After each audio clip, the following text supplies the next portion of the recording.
My name's Amy Orr-Ewing. I'm the UK Director at the Zacharias Trust, and this is a series of devotions in the build-up to Easter. Love's Unveiling.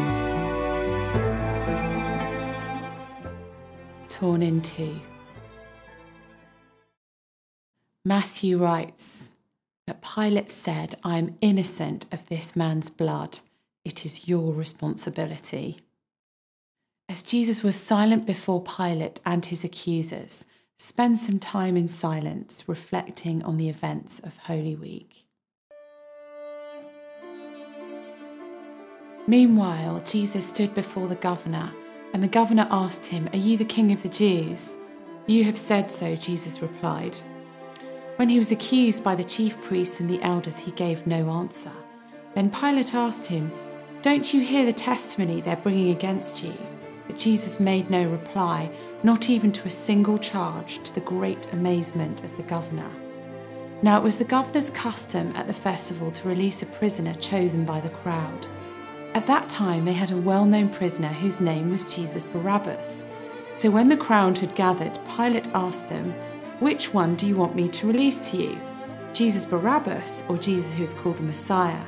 For he knew it was out of self-interest that they had handed Jesus over to him. While Pilate was sitting on the judge's seat, his wife sent him this message: "Don't have anything to do with that innocent man, for I have suffered a great deal today in a dream because of him."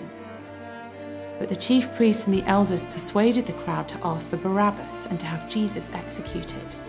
"Which of the two do you want me to release to you?" asked the governor. "Barabbas," they answered. "What shall I do then with Jesus who's called the Messiah?" Pilate asked.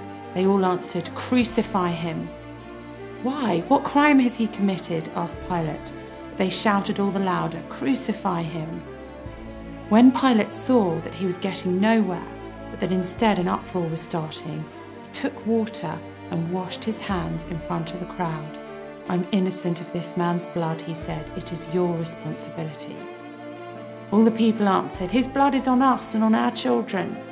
Then he released Barabbas to them, but he had Jesus flogged and handed him over to be crucified. In this passage, we see that Christ is deemed innocent by those who examine him. The verdict of the Roman governor is fascinating. Even an earthly ruler like Pilate can see that Jesus Christ is unique. His silence before his accusers leaves Pilate in great amazement. And what's more, Pilate's wife has a dream which persuades her of Jesus' innocence, and she urges her husband to release him. But however convinced of Jesus' innocence Pilate might be, he fears going against the crowd who are all baying for Jesus' blood. There are some interesting contrasts here. The silence of Jesus is contrasted with the shouts of the crowd. They're screaming for punishment, for execution. And the strength of Jesus is contrasted with the weakness of Pilate, as he tries in verse 22 to negotiate with the crowd, asking them, "What shall I do with Jesus?" Pilate is torn in two directions. Eventually, expediency wins out over justice and innocence. So in response, meditate for yourself on that question. What should I do with Jesus? As you turn this question over in your mind, perhaps ask the Lord to help you surrender completely to Christ as Lord, not as a matter of expediency or convenience, but a genuine submission for all that you are to him.